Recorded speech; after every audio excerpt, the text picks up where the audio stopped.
Hello everyone, I am Dr. Saroj Bala, Assistant Professor in Political Science, Gandhi Memorial National College, Ambala, Kent. Today we'll discuss about political philosophy of Swami Vivekanand. Before talking about political philosophy of Swami Vivekanand, we will talk about life sketch of Swami Vivekanand. उनके जीवन परिचय के बारे में हम बात करेंगे. उसके बाद हम उनके राजनीतिक विचारों के बारे में बात करेंगे. तो देखिए, उनकी अगर स्वामी विवेकानंद जी की जब बात आती है तो उनको एक अध्यात्मवादी और महान सृजनात्मक विभूति के रूप में जाना जाता है, जिन्होंने भारत के नैतिक और सामाजिक पुनरुद्धार के लिए एक बहुत ही अनुप्रेरित कार्यकर्ता के रूप में अपना संपूर्ण जीवन लगा दिया था. सामाजिक समस्याओं को दूर करने के लिए उन्होंने बिल्कुल वैसा ही प्रयास किया जैसे किसी तालाब के सड़े हुए पानी को साफ करने के लिए किया जाता है. विदेशों में भारतीय संस्कृति की महानता को जितने स्पष्ट और तार्किक रूप में उन्होंने रखा, वैसा उनसे पहले किसी भी भारतीय ने नहीं किया था और ना ही उनके बाद कोई भारतीय ऐसा कर सका. उन्होंने आधुनिक भारत के राजनीतिक विचार को स्वामी विवेकानंद जी की सबसे महत्वपूर्ण देन इस बात में है कि उन्होंने धर्म को राजनीतिक जीवन का केंद्र बना दिया और उन्होंने बार बार इस बात पर बल दिया कि धर्म भारत का हृदय और आत्मा है और यदि हमने अपनी आध्यात्मिकता का परित्याग कर दिया तो हमारी जाति नष्ट हो जाएगी, ऐसा उनका मानना था. स्वामी विवेकानंद जी आधुनिक युग में वेदांत दर्शन के एक महान निर्वचनकर्ता हुए हैं. वे प्रथम महान हिंदू थे जिन्होंने हिंदू धर्म और दर्शन के सार्वभौम प्रचार के सपने को पूरा करने का लगातार प्रयास किया था.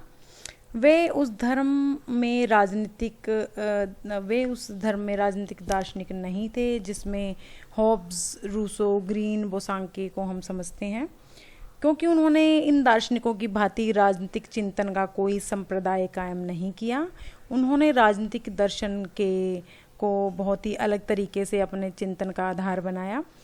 तो भारतीय वेदांत का आधुनिक अर्थों में दिव्य संदेश देकर विवेकानंद जी ने जो कार्य भारत के लिए किया वह आधुनिक भारतीय इतिहास के सर्वोच्च कीर्तिमान के रूप में स्थापित हुआ.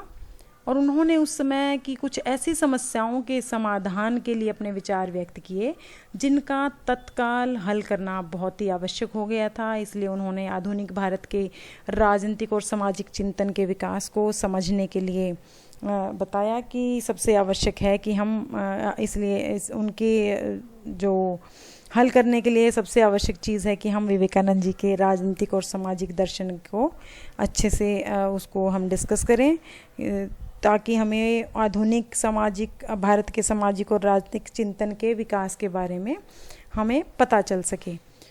स्वामी विवेकानंद जी का जो जन्म है वो है 12 जनवरी 1863 को बंगाल के कैलकाटा नगर के सिमूलिया मोहल्ले की गौर मोहन मुखर्जी स्ट्रीट में रहने वाले कायस्थ परिवार में हुआ था. उनके पिताजी का नाम विश्वनाथ दत्त था.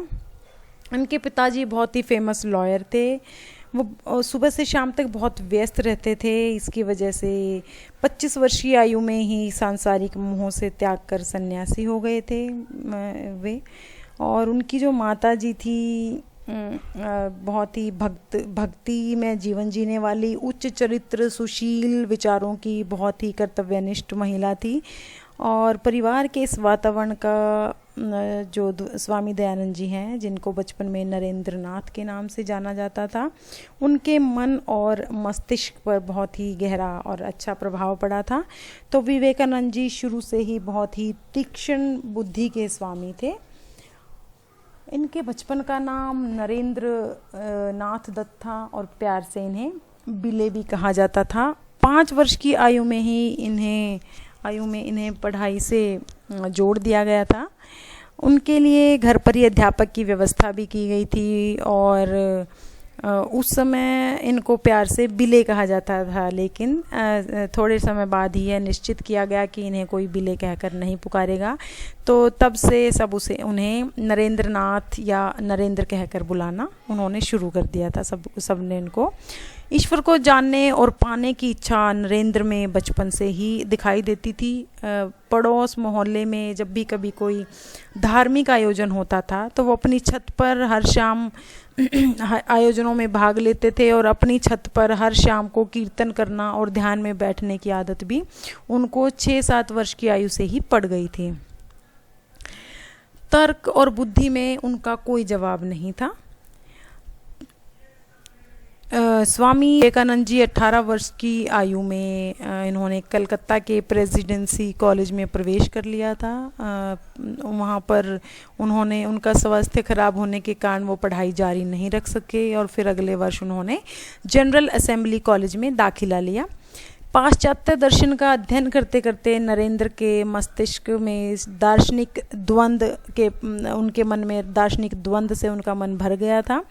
दार्शनिक और आध्यात्मिक विषय पर बात करने वालों से ये हमेशा ये पूछते थे कि क्या आपने कभी भगवान को देखा है, और उन्हें कोई भी संतोषजनक आंसर नहीं मिल पाता था।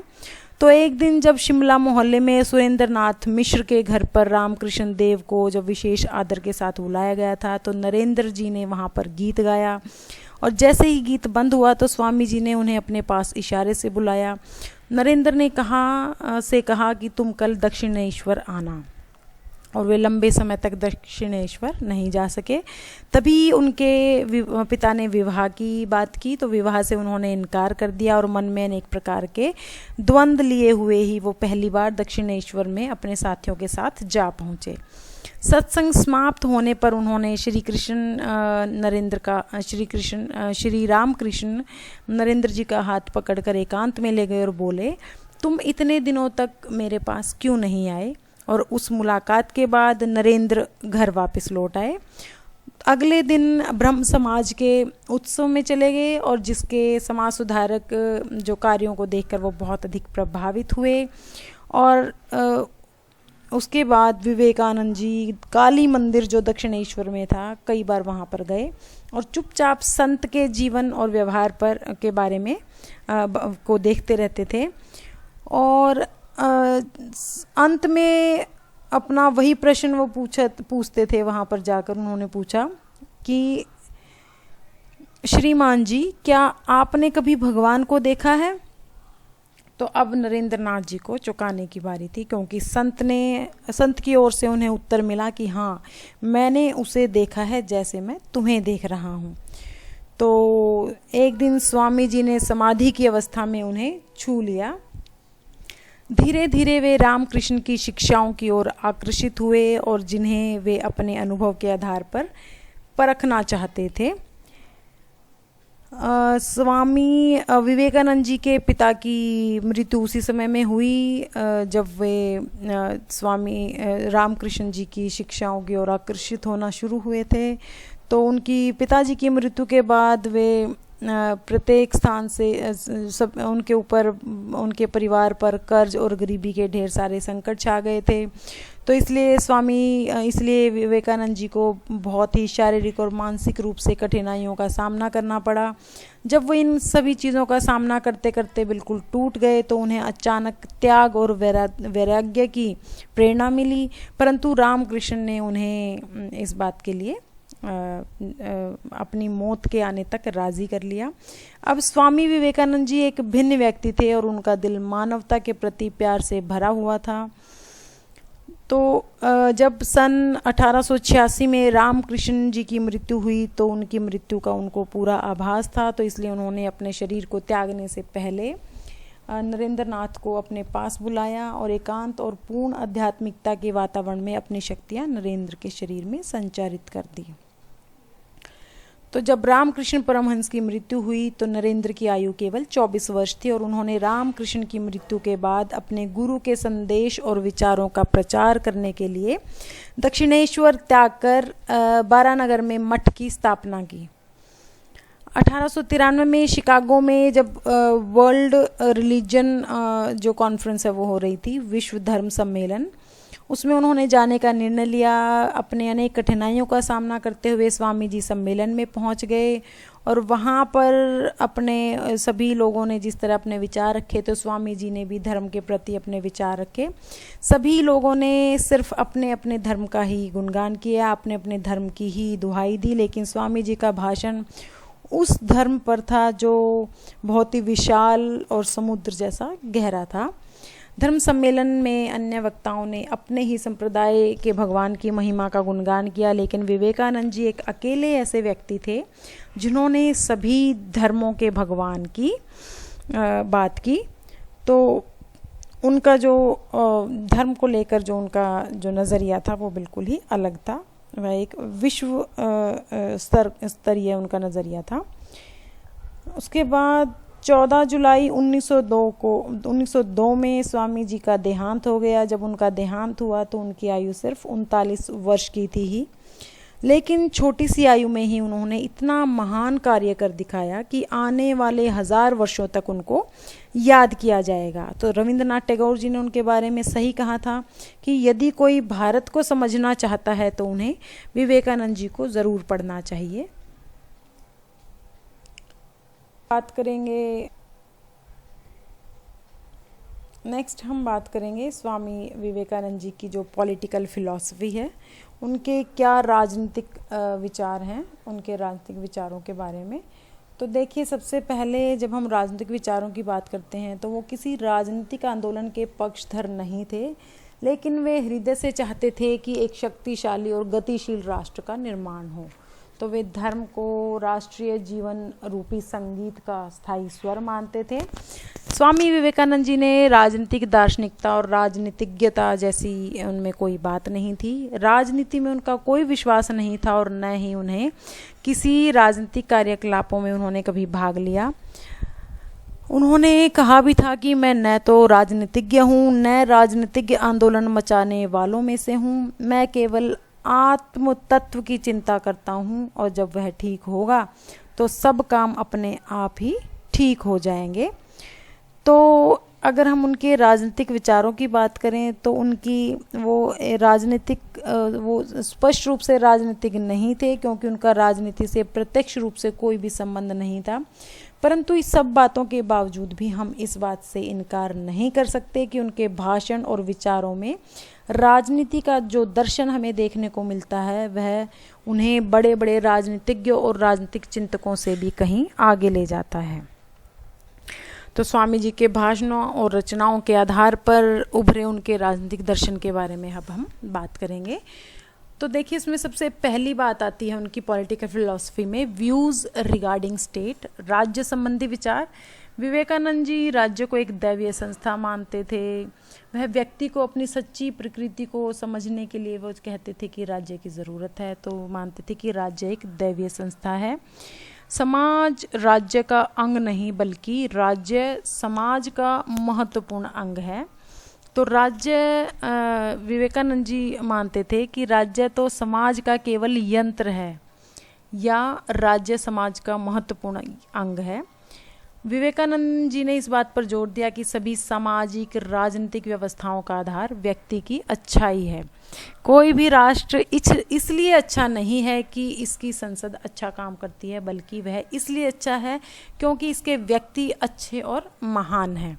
तो इसलिए उन्होंने सामाजिक संगठन की प्राचीन हिंदू व्यवस्था का सफलतापूर्वक वर्णन किया और यह व्यवस्था आधुनिक समय में भी उचित दिखाई देती है। नेक्स्ट जो हम बात करेंगे, उन्होंने इसके बाद बात की है शासन संबंधी विचारों की। उनके शासन संबंधी विचार, views regarding government. Vivekananda ji के अनुसार सरकार स्वयं की सरकार सबसे उत्तम होती है जिसमें व्यक्ति नैतिक, मानसिक और भौतिक उन्नति के अनेक अवसर प्राप्त कर लेता है। वह न ही ब्रिटिश की संसदात्मक सरकार के पक्ष में थे और न ही अमेरिका की अध्यक्षीय सरकार के पक्ष में थे। उन्होंने गरीबी के शोषण का शुरू से ही विरोध किया। उनके अनुसार वास्तविक प्रजातंत्र यूरोपीय देशों में नहीं मिलता। वास्तव में वे प्रत्येक देश में आध्यात्मिक प्रजातंत्र को लागू करना चाहते थे। उनके अनुसार एक अच्छी सरकार उपनिषदों की शिक्षाओं के अनुसार होनी चाहिए, और जब सरकार को कानून के अनुसार मार्गदर्शन मिलेगा तो धर्म शास्त्रों के अनुसार होगा।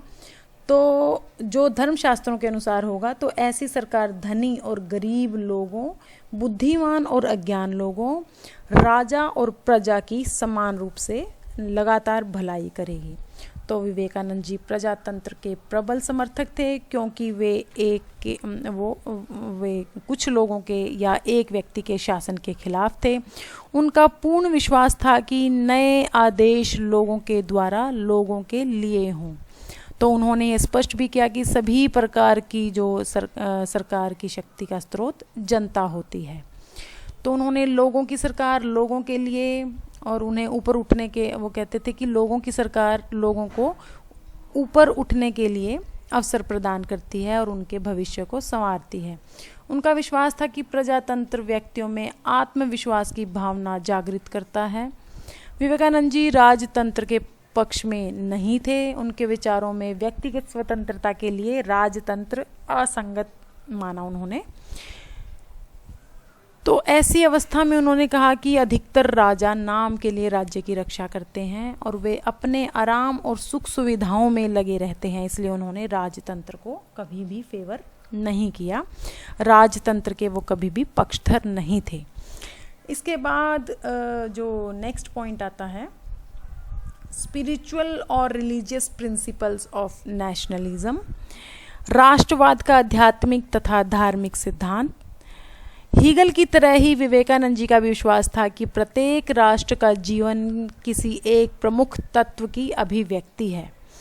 तो इसलिए उन्होंने कहा कि धर्म भारत के इतिहास में महत्वपूर्ण नियामक सिद्धांत रहा है। विवेकानंद जी ने लिखा कि जिस प्रकार संगीत में एक प्रमुख स्वर होता है, वैसे ही हर राष्ट्र के जीवन में एक प्रधान तत्व होता है और अन्य सब तत्व उसी में केंद्रित होते हैं। तो इसलिए प्रत्येक राष्ट्र का अपना तत्व है और अन्य सब तत्व गौण है, अन्य सब तत्व गौण है। उन्होंने राष्ट्रवाद के धार्मिक सिद्धांत की नींव का निर्माण करने के लिए कार्य किया। और विवेकानंद जी ने राष्ट्रवाद के धार्मिक सिद्धांत का प्रतिपादन इसलिए किया कि वे समझते थे आगे चलकर धर्म ही भारत के राष्ट्रीय जीवन का मेरुदंड बनेगा। उनका कहना था कि राष्ट्र की भावी महानता का निर्माण उनके अतीत की महत्ता की नींव पर ही किया जा सकता है। तो अतीत की उपेक्षा करना राष्ट्र के निर्माण का ही निषेध करने के समान है। तो इसलिए भारतीय राष्ट्रवाद का निर्माण अतीत की ऐतिहासिक विरासत की सुदृढ़ नींव पर ही करना होगा। इसके बाद उन्होंने बात की है व्यूज रिगार्डिंग फ्रीडम, स्वतंत्रता संबंधी विचार। राजनीतिक चिंतन के क्षेत्र में विवेकानंद जी का एक बहुत ही इम्पोर्टेंट योगदान उनकी स्वतंत्रता संबंधी अवधारणा रही है। उनकी वचन और कर्मों में उनकी स्वतंत्रता के प्रति उनका प्रेम जो है वो हमेशा ही गूंजता रहा। उन्होंने कहा था कि जीवन सुख और समृद्धि की एकमात्र शर्त चिंतन और कार्य में स्वतंत्रता है, और जिस क्षेत्र में यह नहीं है उस क्षेत्र में मनुष्य जाति और राष्ट्र का पतन संभव है। स्वतंत्रता को विवेकानंद जी ने मनुष्य का प्राकृतिक अधिकार माना और यह इच्छा प्रकट की कि समाज के सभी सदस्यों को यह अवसर समान रूप से प्राप्त होना चाहिए। संपत्ति, ज्ञान और शिक्षा की प्राप्ति में किसी भी प्रकार का बंधन नहीं होना चाहिए। तो उनका कहना था कि संपूर्ण विश्व अपनी मुख्यतः स्वतंत्रता की खोज कर रहा है और इसलिए शारीरिक, मानसिक और आध्यात्मिक स्वतंत्रता की ओर अग्रसर होना तथा दूसरों को उसकी ओर अग्रसर होने में सहायता देना। उनका मानना था कि संपत्ति, ज्ञान और शिक्षा की प्राप्ति में किसी भी प्रकार का बंधन नहीं होना चाहिए। इसके बाद हम बात करेंगे व्यूज रिगार्डिंग इक्वालिटी। उनके समानता संबंधी विचार क्या थे। राजनीतिक विचारों के जगत को स्वामी जी ने स्वतंत्रता के सिद्धांत के साथ साथ समानता के आदर्श को भी प्रदान किया। सामाजिक जीवन का प्रभाव राजनीतिक जीवन पर भी अवश्य पड़ता है, और यदि सामाजिक जीवन असमानताओं से परिपूर्ण हो तब राजनीतिक स्वतंत्रता को प्राप्त नहीं किया जा सकता। इसलिए उन्होंने कहा कि मैंने अपने अनुभवों से पाया है कि सभी प्रकार की बुराइयां, जैसे कि हमारे धार्मिक ग्रंथों में कहा गया है, असमानताओं से उत्पन्न होती है सारी बुराइयां, और सभी अच्छाइयां समानता से उत्पन्न होती हैं। तो यह सबसे बड़ा वैदांतिक आदर्श है, और मैं अपनी शिक्षाओं का आधार महान वैदांतिक समानता की सच्चाई में मानता हूँ। तो स्वामी जी ने कहा था कि समानता और स्वतंत्रता दोनों का बहुत ही गहरा संबंध है। तो इसलिए उन्होंने स्वतंत्रता के साथ साथ उन्होंने समानता पर भी बल दिया, और कहा कि मनुष्यों को शिक्षा दी जानी चाहिए। इसके अतिरिक्त कैसे एक व्यक्ति अपने को दूसरों के समान समझे। तो इस तरीके से उन्होंने समानता के सिद्धांत को स्वतंत्रता के बराबर ही माना है, इसलिए उन्होंने समानता पर अपना विशेष फोकस किया था। नेक्स्ट आता है views regarding power and virtue of fearlessness, शक्ति और निर्भयता संबंधी विचार। स्वामी विवेकानंद जी के विचारों में शक्ति के संदेश का जो समर्थन करना राष्ट्रीय पुनर्निर्माण का सबसे अच्छा मार्ग है। राजनीतिक दृष्टि से राष्ट्र को शक्ति और निर्भयता का सिद्धांत देना वास्तव में एक महान राजनीतिक महत्व का संदेश देने के समान है, क्योंकि मनुष्य निर्माण के पुरुषोचित संदेश का ठोस अभिप्राय राष्ट्रीय है। तो इस आधार पर उनका शक्ति और निर्भयता के संबंधी जब विचारों की बात करें तो स्वामी जी ने, विवेकानंद जी जब भी भारतीयों को कमज़ोर और आलसी देखते थे तो उनका खून खौल जाता था। उन्होंने भारतीयों को ललकारा कि अगर दुनिया में कोई पाप है तो वह दुर्बलता है, और इसलिए अपनी दुर्बलता को दूर करो। शक्ति ही जीवन है और दुर्बलता ही मृत्यु है। इसलिए उन्होंने कहा कि मैं कायरता को घृणा की दृष्टि से देखता हूँ। कायर तथा राजनीतिक मूर्खता के साथ मैं अपना संबंध नहीं रखना चाहता। तो इसलिए उन्होंने सबको फियरलेसनेस होने का संदेश दिया। वे दुर्बलता को और कायरता से घृणा करते थे। इसके बाद नेक्स्ट आता है views regarding power and virtue of fearlessness. ये हमने अभी इस पे बात की है। इसके बाद बात आती है views regarding relation between politics and religion, राज्य और धर्म के संबंध में विचार। विवेकानंद जी धर्म को राष्ट्रीय जीवन रूपी संगीत का स्थायी स्वर मानते थे। राष्ट्रीयता के आध्यात्मिक पक्ष में उनका बहुत ही गहरा विश्वास था। तो उन्होंने धर्म को राजनीति में मिलाना कभी पसंद नहीं किया। उनका मानना था कि धर्म और राजनीति दो अलग अलग चीज़ें हैं, लेकिन राष्ट्रीय निर्माण में वे आध्यात्मिकता को महत्वपूर्ण मानते थे। उनका विचार था कि धर्म राष्ट्र के निर्माण का मुख्य साधन है, और राष्ट्र निर्माण में अन्य तत्वों की अपेक्षा धर्म तत्व को विशेष महत्व दिया जाता है। उन्होंने राजनीति में सक्रिय रूप से भाग लेने की अपेक्षा आध्यात्मिकता के क्षेत्र में विशेष योगदान दिया। और फिर भी उनका विचार था कि राष्ट्रवाद को एक नए स्वरूप में प्रस्तुत किया जाए। इसके बाद नेक्स्ट जो पॉइंट आता है उसमें वो आता है व्यूज़ रिगार्डिंग आइडियल स्टेट, आदर्श राज्य संबंधी विचार। विवेकानंद जी ने आदर्श राज्य की अपनी कल्पना प्रस्तुत की और देश के पिछड़े राज्य के उदय में विश्वास व्यक्त किया। उन्होंने बताया कि मानवीय समाज पर 4 वर्णों पुरोहित, सैनिक, व्यापारी और मजदूर बारी बारी से राज करते हैं, और हर अवस्था का अपना गौरव और दोष होता है। जब ब्राह्मण का राज्य होता है तब जन्म के आधार पर भयंकर पृथकता रहती है। पुरोहित स्वयं और उनके वंशज नाना प्रकार के अधिकारों से सुरक्षित रहते हैं। इसके अतिरिक्त किसी को भी कोई ज्ञान नहीं होता, और इसके अतिरिक्त किसी को शिक्षा का अधिकार नहीं होता। क्षत्रिय राज्य क्रूर और अन्यायी होता है। उसके बाद वैश्य राज्य आता है, उनमें कुचलने की और खून चूसने की मौन शक्ति अत्यंत भीषण होती है। और अंत में आता है मजदूरों का राज्य। उसका लाभ होगा भौतिक सुखों का समान वितरण और उसमें हानि होगी सभ्यता का निम्न स्तर पर गिर जाना। तो उन्होंने सभी दोषों को त्यागने की बात की है और उनके अनुसार जो है साधारण शिक्षा का प्रचार ही व्यक्ति को सभी समस्याओं से दूर कर सकता है। तो इसलिए उन्होंने ऐसे आदर्श राज्य की स्थापना की है जिसमें ब्राह्मण काल का ज्ञान, क्षत्रिय काल की सभ्यता और वैश्य काल का प्रचार भाव और शूद्र काल की समानता रखी जा सके। तो इसलिए उन्होंने ऐसे राज्य को आदर्श राज्य माना है। नेक्स्ट पॉइंट आता है व्यूज रिगार्डिंग सोशलिज्म, समाजवाद संबंधी विचार। विवेकानंद जी के हृदय में गरीबों और दलितों के प्रति गहरी संवेदना थी। वे समाज में उनके लिए समुचित स्थान दिए जाने के प्रबल समर्थक थे। उन्होंने जनसाधारण के उत्थान को अपने कार्य का सबसे महत्वपूर्ण अंग बनाया। उन्होंने कहा कि राष्ट्र का गौरव महलों में सुरक्षित नहीं रह सकता, बल्कि हमें झोपड़ियों की दशा सुधारनी होगी। गरीबों को उनके दीनहीन स्तर से ऊपर उठाना होगा और देशभक्त बनने की दिशा में पहला कदम यही है कि हम भूख और अभाव से पीड़ित करोड़ों व्यक्तियों के प्रति संवेदना को वास्तविक रूप में अनुभव करें, नहीं तो समाज का कल्याण संभव नहीं हो सकता।